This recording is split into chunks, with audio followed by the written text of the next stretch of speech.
Hello everyone, welcome to Jagriti Yatra's Meet the Yatripreneur Google Hangout series. My name is Anant Krishna. I am your moderator for the discussion today. If you have any questions, please use the Q&A tab on the top left and I'll call out your questions after we have our initial discussion with the Yatripreneur. Also, if you want to be featured in these series, please drop a note to our producer, ashwinyogesh@gmail.com. Today's Yatripreneur, we go to Bangalore and we delve into the world of online retail and arts and crafts.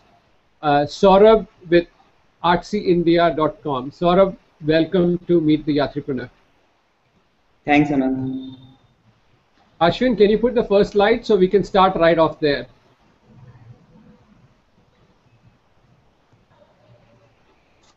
Ashwin? Yeah.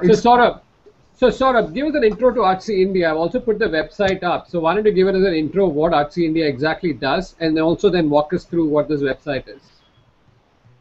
Sure. So ArtsyIndia is an online marketplace for art and craft stuff. Primarily, right now, the most of the products that we sell are the women's apparels, which are purely handloom stuff made in the villages of India. One of the main products that we sell is Chanderi sarees.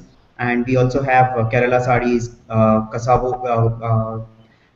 Banaras sarees, Lucknow chicken work, which is going to be uploaded by today evening, Pathani sarees, Kanjivaram sarees, etc. So we are a marketplace wherein we work with the local businessmen and, if possible, then the weavers in the local villages who are making those sarees to sell online.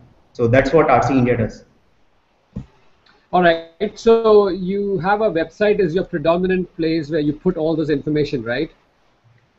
Right, website as well as the Facebook pages that we have for different products. So right now, one of our most popular pages is Chanderi Sarees, which has about 59,000 fans, and most of the sales that happens through our social media marketing strategies.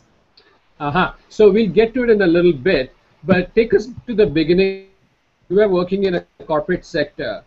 How did you get associated with this, and how did it start? Yeah, so actually I was, before starting ArtsyIndia, I have worked for 5 years. I have worked for Deloitte Consulting as well as HSBC and Capital One. And while I was working for these companies, I wanted to do something of my own, and Jagriti Yatra in 2010 was actually a turning point. And after I came back from Jagriti Yatra, I wanted to do something of my own, and with the network that I have built and with the places we traveled during Jagriti Yatra, I actually got the confidence to start something, and then I just started with ArtsyIndia with. Hello. Yeah, go ahead. You're here. Good. Okay, so we started with ArtsyIndia selling the products like arts and crafts online. We tied up with the local businesses over here in Bangalore. We went to Kerala Emporium, Rajasthan Emporium, photographed their products and then put them online. And that's how ArtsyIndia was born. And slowly we realized that selling the low cost art and craft stuff was not a feasible option for us. And there were a lot of logistical issues. So we moved on to higher range products like handloom sarees, which are more of a premium customer thing. So we started selling Chanderi sarees, which are actually from my home district in Madhya Pradesh. And that is how we started gaining confidence and a good customer base to ArtsyIndia. So you seem to have evolved a bit, from where you started. You did some direct selling, if I'm not wrong, if I heard you say that. And you say that you have evolved to a marketplace. Now, a marketplace means a lot of things for different people. Can you explain what a marketplace is exactly? Yeah, so ideally marketplace is an online platform or an offline platform as well. So we are talking about the online marketplace right now. So online marketplace are the websites like eBay or Amazon or Flipkart now, who do not hold the inventory of the products, but the sellers, they upload the products on these websites, and the marketplaces actually help people market their products. And in the advanced stages, like what Flipkart and Snapdeal are right now, they also help with packaging as well as the logistical, solving the logistical problems like getting the tie-up with the courier services, etc. And they charge certain fees for listing their products, or some commission on the sales of the products to the sellers who sell on their platform. So that's what marketplace is. So I put a slide up, just to understand, some of the things that you mentioned, like, like packaging and shipping and, marketing. And you also mentioned buyers and sellers. Can you give us a profile of these buyers, who they are? Let's start with the sellers first. Give us a sense of who these sellers are. Sellers can be anyone who owns a store, or maybe some people who just want to do online business, and they have contacts with the people who make these products, or people who are importing the products but do not sell in the physical market, but they want to sell online. So these are the sellers. So in our case, the sellers are the local businessmen who are procuring the goods from the weavers in the villages, Uh-huh. and the buyers are the premium customers of in our case, they are the premium customers who are buying the products in the range of 4,000 rupees, 5,000 rupees or more. So they are the buyers who are well versed with internet. They know Facebook, they search for the stuff on Google, and mostly they buy online because they are not able to find those products offline. Or in Uh-huh. case of the other marketplaces like Amazon or Flipkart or Snapdeal, people actually look for some deals or some discounts, and then they come onto those platforms and buy. Right. You mentioned that the sellers were businessmen. Could the sellers be weavers directly? I mean, could you source from the artists and the artisans and all these weavers, or that's impossible for you?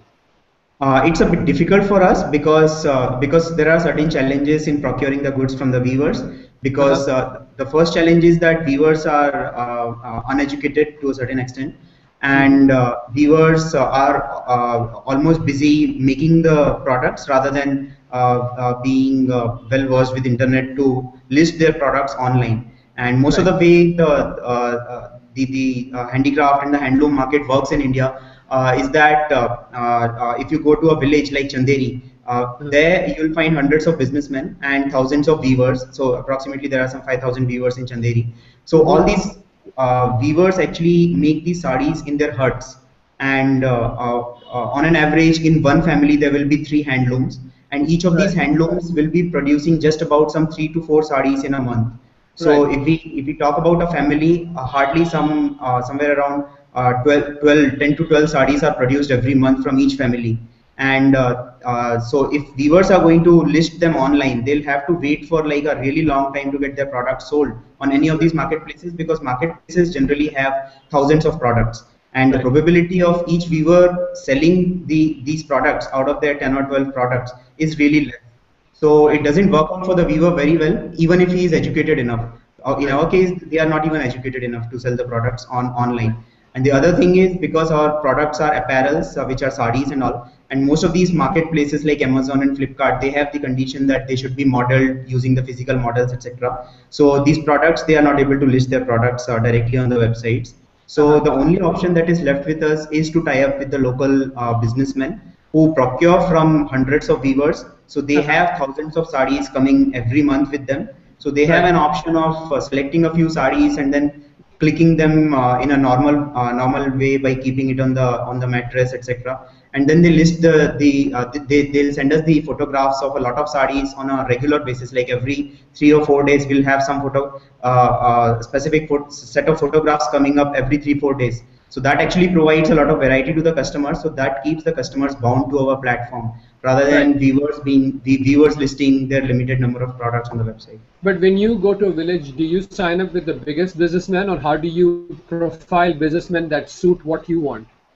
So we actually go and meet different businessmen, and Uh-huh. right now the level of education and the internet awareness in the villages is such that we have to stick to the businessmen who has say next generation in their family, who are well versed with internet, who can click good quality photographs, and who know the value of the satisfaction to the customer. So Right. they should package it nicely and send it to us, and Right. or directly to the customer, or Right. they should know actually how to click good quality photographs. So most of the Right. bad experiences that we had in the past with some tie-ups that we did was the quality of the photographs would be like they will just click the photo with their mobile phone, which will not be good enough to be put on the internet.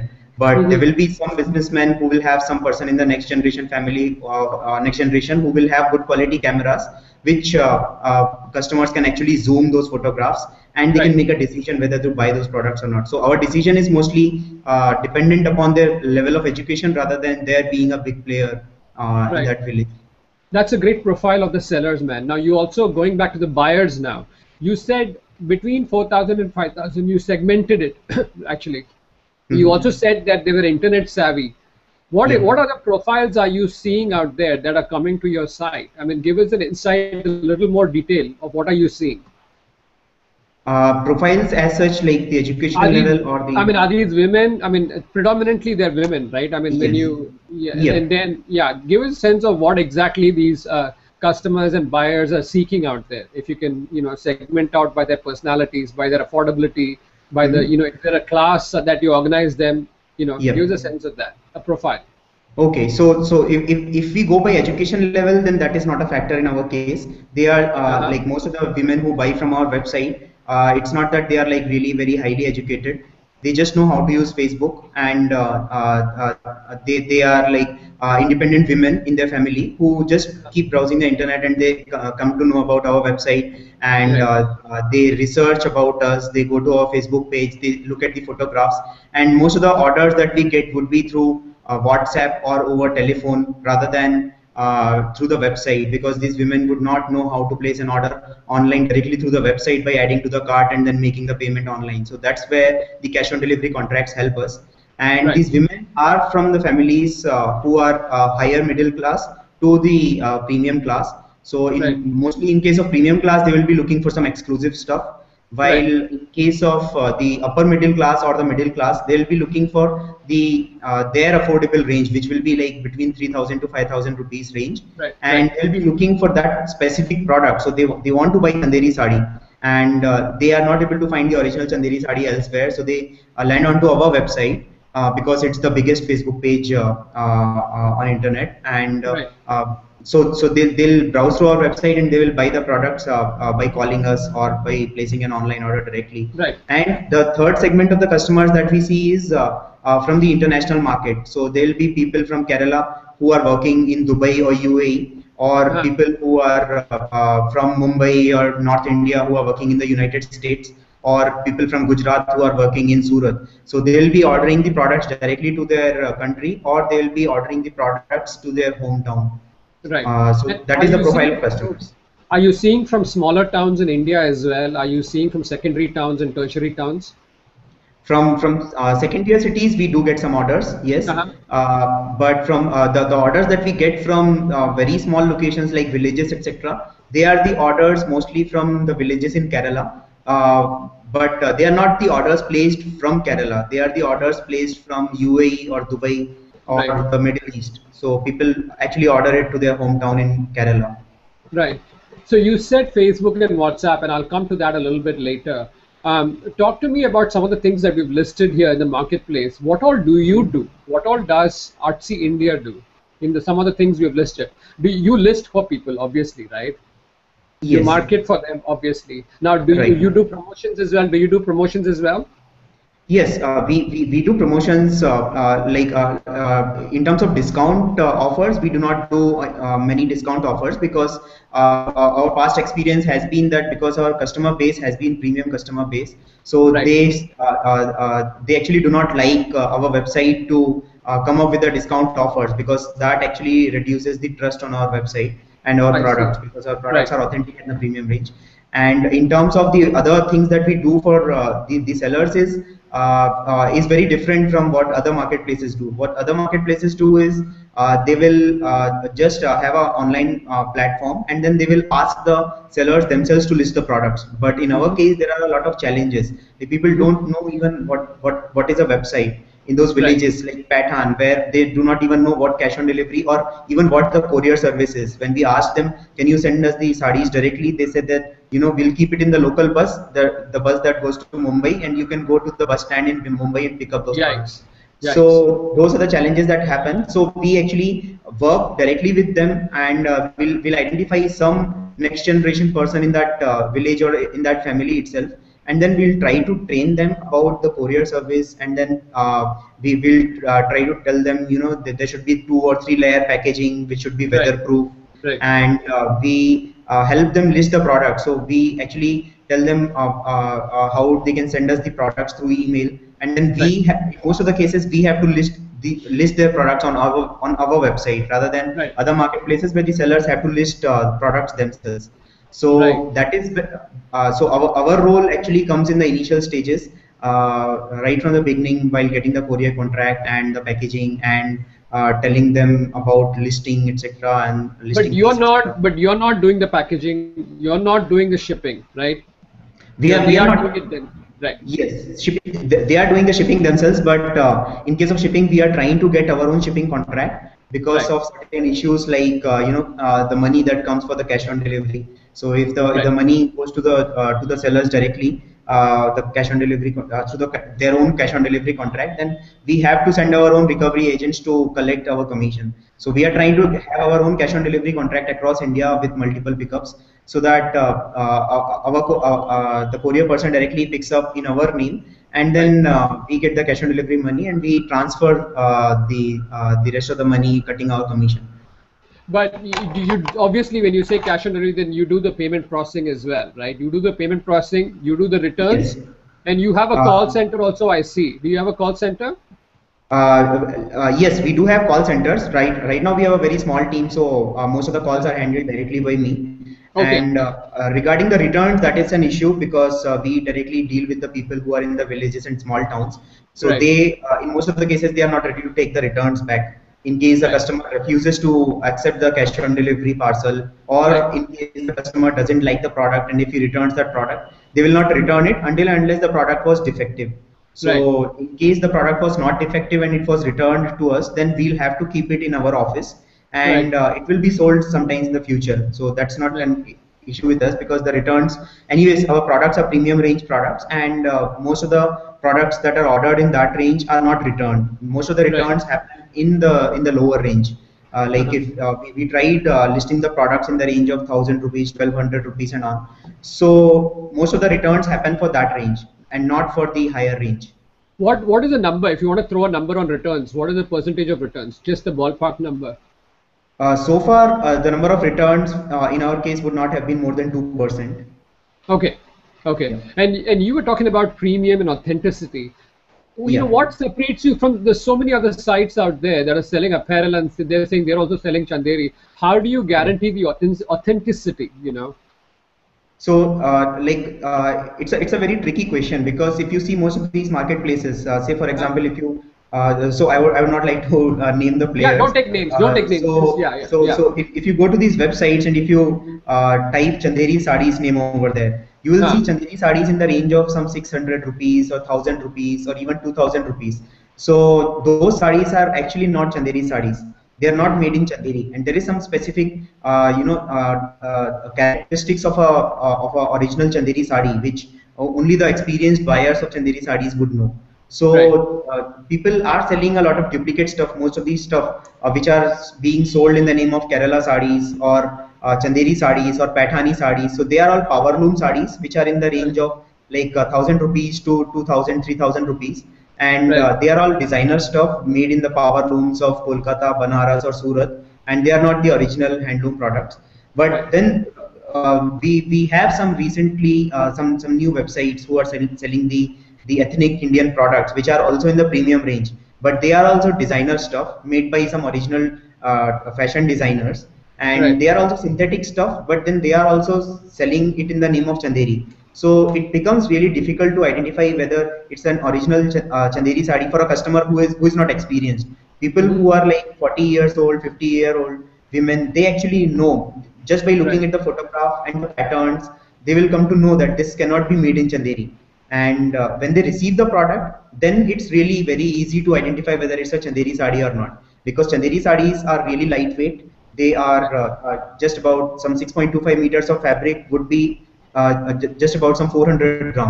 So But how do you build that authenticity in your offering that separates you from everybody? I mean, is there right. anything specific that you do that builds that authenticity? Yes, so we actually for each of these products that we sell, our marketing strategy is to create separate Facebook pages for each of them. Right now, we Hmm. have two Facebook pages. One is for Chanderi sarees, other one is for Kerala Kasavu sarees. So these are the two main Facebook pages we have right now. Another one is Artsy India's Facebook page, which you would see it is highly inactive. Right. So because as per our experience, people who come to Artsy India's page or directly onto the Artsy India website, they immediately do not build that trust factor Right. with the particular product that is being sold, because of the fear of duplicate product being sold to them. So our marketing strategy is to create those Facebook pages or the Google Plus pages, etc., and then engage people more with it, more with us and our products. And also the Pinterest is the new medium that we have. So we keep listing those products on these platforms, and then people keep commenting on them. They give when they receive a product, they'll put the review, ratings, Right. etc. And the other customers who land onto those pages, they immediately, it doesn't take time for them to build that authenticity. Right. So the only issue with them that remains after that is what is the delivery time. If they have some function in their home, whether they will be able to receive it within 4 to 5 days or not, Right. rather Right. than they being afraid of getting that duplicate product. Right. I put the Facebook page on the slides on the screen. Are you able to see it? So are you able to see it, Saurabh? Yes, yes, I do. Yeah. So I put the WhatsApp, the advertisement that you just put, creating that WhatsApp list and a premium membership, and also Right, this Chanderi Sari Facebook page. And it seems to be that a lot of people are like saying, you're already getting some authenticity by people posting there, which is what you talked about just a right, couple of minutes back, right? right. So explain to us how useful this Facebook page has been. Yes, Facebook page. Actually, Facebook page was the first thing that we did while launching our services. So the day we came to know about Chanderi sarees, the next day we created the Facebook page and started running the paid campaigns on it. And from the next day itself, we started getting the orders. So since then, we have been getting regular orders through the Facebook page. So that has Right. been a very helpful medium for us, because people can directly see what other people are writing over there, and people are Right. inquiring directly. And some people, if you go to the review section, you'll see it is around 4.3 star rating is being given by the people over there. Some Right. 180 people have reviewed it. And Right. if you go to the posts by others in a different section which is not displayed on this page. So Right. if you scroll down by going onto the Facebook page, you will see some people have actually received the product. They clicked their own photograph with that product, and then they have posted it on the Facebook page saying that we received this product and we really liked it. So people read those things, and then the authenticity is built. So that actually helps us a lot. That's awesome, man. Now, just a quick question before I jump to the other topic on hand is cash on delivery. You talked about cash on delivery. What is the Right. percentage of cash on delivery do you have? If you can just give a high number, approximate number. The percentage of orders with COD, Yeah. it's about 80 to 85%. Oh, wow, that's pretty high. Yes. That's really high. So before we had COD, the number of orders we would get was really less, and people would just not trust us, because even our Facebook page was very small, and there were hardly Right. somewhere around 1,000 or 2,000 likes over there, and there were no reviews, and people did not trust us. So cash on delivery actually helped us a lot, because although cash on delivery doesn't allow people to open the parcel and then see before they make the payment, but still Right. at least that amount of trust is built by COD, that okay, the product has come to my doorstep, and then when I'll make the payment, then I can actually I can make the payment and then open the parcel, and if there is some issues, then at least I can catch the Right. courier guy who is delivering the parcel. Right. Uh, yeah. So cash on That's delivery has helped fascinating. us a lot. That's fascinating. It's that high a number. I wouldn't have guessed. Ashwin, can you go back to the previous slide? Saurabh, if I can indulge you, I just wanted to compare. Just I saw some table out there comparing the Yeah. different marketplaces. Just at a very Mhm. high level, Yeah. I just wanted to point to you a couple of things, like like a subscription fee that people have, like listing fee and a subscription fee and all these Right. things. Is Yeah. that part of a revenue model for a marketplace that is a very significant part that the listing fee and subscription fee and all that play? Yeah, it plays a significant role, and because most of these players right now, we do not have any listing fees, because we are not targeting a lot of sellers. this becomes a significant portion of the revenue when your target is like having 1 lakh sellers on your platform or 50,000 sellers on your platform. While in our case, our objective is to have just the authenticity and some genuine players over there. So even if we have, say, for example, some 10 sellers or 20 sellers, and Right. if we are charging something like 500 rupee per month, then it doesn't give us that high amount per month.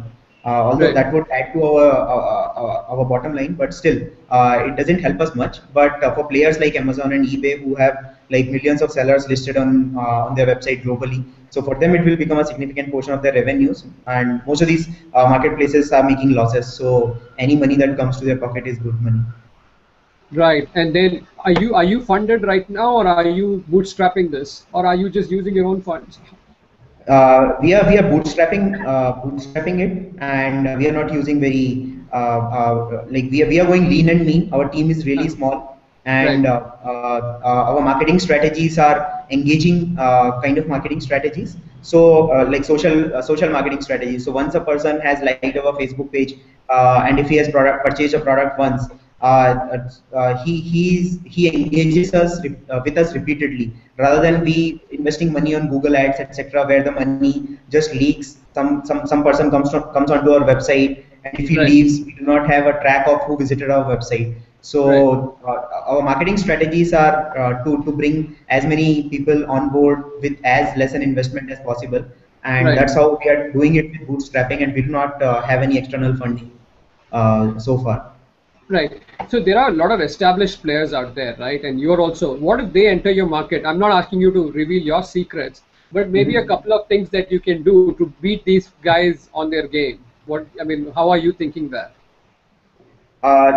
See, one of the things that I think about is that like even if they enter our market, we are not very afraid of they entering our market, because of their commission structure or the cost involved in the modeling, photography, getting the inventory management done.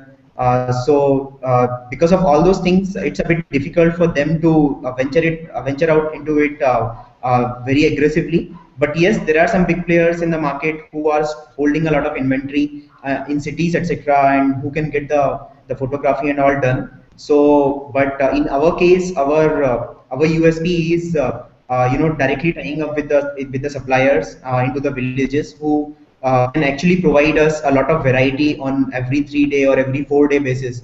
So that actually provides a lot of variety to the customers, as compared to the people who hold the inventory and the limited set of products that they can hold. Right. And you're saying there is comfortable margins there also, that that a player like you can exist doing all these creative things like WhatsApp, Facebook, and using that to the max. Right. Right. Yes. Right. Right. So when you look back now, what are some of the lessons you have learned? Your evolution through this journey for the last 3 years after quitting corporate life. What are some of the lessons you have learned that you can share with everybody? The lessons that we have learned is that it's a bit difficult to be selling the original and authentic products, Hmm. and most of the people who are selling it online are doing the easy thing out there. They look at how easily they can get the stuff onto the internet, and they can sell it. And Right. if they can run some deals and discount offers, and if they can sell, then they are trying for that stuff. So it's a bit difficult to be selling the online stuff, because there is a lot of duplicates in the market because of the ease of selling the duplicates. Right. So one lesson that we have learned over, like, initial few months, it was difficult for us to sell the authentic stuff, because it seemed to be expensive. But then we did not compromise with the quality. We kept selling the original stuff. We kept pushing it to the customers, and then we were able to actually procure some customers who were ready to buy the authentic stuff from us. And then Right. through the social media marketing strategies and through the word of mouth by our initial set of customers, and they bringing their relatives and friends on board. So because of those things, we were able to be successful. So that is Right. one key lesson that I have learned. And the other key lesson that I have learned is that you need to keep everyone happy in the whole supply chain. So if someone is selling the products online, saying that we are helping the weavers, so we have to see how how sustainable they are making the business. Because until and unless the business becomes successful, the help is not going to reach to the weaver as well, because they will Right. just exist for say 6 months or 1 year, and then they will perish because the weaver is not happy, the courier service providers are not happy, your Right. business is not profitable, you are not Right. even able to maintain your costs and your hosting costs and your employee costs, etc., your packaging Right. costs. So your company will shut down. Right. So these are the things that you need to take care of. You need to keep everyone in the supply chain happy, so that the Right. help reaches each and every individual in the chain, so that your business keeps going on. How have you personally changed? I mean, that was a very nice layout of professional lessons learned. How is, it is personally, how have you evolved over the last 2 years? Well, personally, there has been a lot of transformation, because when I used to work for corporates, I used to be a bit arrogant, and I would be like, if I would go to a restaurant and if he would bring a thanda roti, then I will just scold him, and I would not understand what mistakes could have happened on his part. So personally, after getting into this, I have been involved with people at the lower strata of the society, people who are the Right. weavers, who are earning their wages on a daily basis, and people who are like really humble, and who are just looking for any opportunity that they can get to earn even 100 rupees. So by Right. interacting with those people, actually, it changed me, because now I understand how they feel. Right. Right. Uh, Well so said. that has made me humble, A and that has perspective. been Yeah. a tremendous change on my part. Yeah. Saurabh, can I get you to lower the camera a little bit so Sure. we can see your face? I think you're being hidden a Okay. little bit. Who are your role models? I'm almost finishing this. We're running out of time. Ashwin is, hammering me. Who are your role models, personal and Okay. professional? Okay, personally, one of the role models is my grandfather, who actually built his own business from the level of selling moongfali on a thela. So Wow. he used to sell these peanuts on a hand cart in my hometown, and then Yeah. he built his own business using almost like zero money. So he's one of my key role models. And from the Yatra, if I talk about, Anshu Gupta was one of the role models, Yeah. because he does most of the stuff on ground, and he manages so many number of people all across India. So that Right. is where actually I get the strength from. That if he can do that level, that thing by going to the villages and convincing people to do certain stuff, so why can't I do that? We Right. just have to, give them an incentive to do whatever we want them to do, and then they will be ready. So these Right. are my role models. That's awesome, man. How do people get a hold of you? I mean, the different coordinates you have. You've already mentioned the Facebook page. Right. So people can log on to our website, artsyindia.com. They can buy the products Right. from there, and my phone number is mentioned on the website. My Facebook page ID is saurabh.jain. I think it's 794. So Okay, all right. I'm sure they can get a hold of you through Artsy India. All right, yeah, Saurabh, I'm going to take some questions if there are any questions. Ashwin, do you have a question? Ashwin, are you still there? Yeah, I'm here. Okay, you have a question. Okay, actually, Saurabh been trying to establish some connections with the handloom weavers in Tamil Nadu. If you know right, Kanchipuram silk right, is very famous, and it is very very difficult to find authentic Kanchipuram silk here. Even if you come to Kanchipuram, it is very difficult to find authentic Kanchipuram silk here. right, So I've been in touch with Saurabh and one of his partners, Dilip, again a Yatri. He was here, Right, and I was really amazed with the kind of research they do to find out right, the real authentic viewers. And it's really mind blowing, because when there are so many other opportunities to make money by selling, duplicates, you mean, yeah. it is very nice that he chose to bring in the weavers, the handloom Right, weavers, as a sellers. And it is a challenge to connect with them as well, onboarding the weavers who haven't done anything like this before. It's really a challenge, and I really love doing helping them out with getting connections here. Fantastic, man. That's a very personal insight, and that's awesome. Any other questions? Do we have anybody else who wants to ask a question? Speak up now. Well, Saurabh, I don't see any questions. So thank you so much, Saurabh. We wish you and Artsy India the best. Thanks, Anand. Thanks. Yeah, we'll see you again next year, hopefully. Right? Sure. Yeah, All right. I hope. All right. Thanks, Saurabh. Good luck. Good night. Yep. Thanks. Good night. Yeah. Bye. Bye.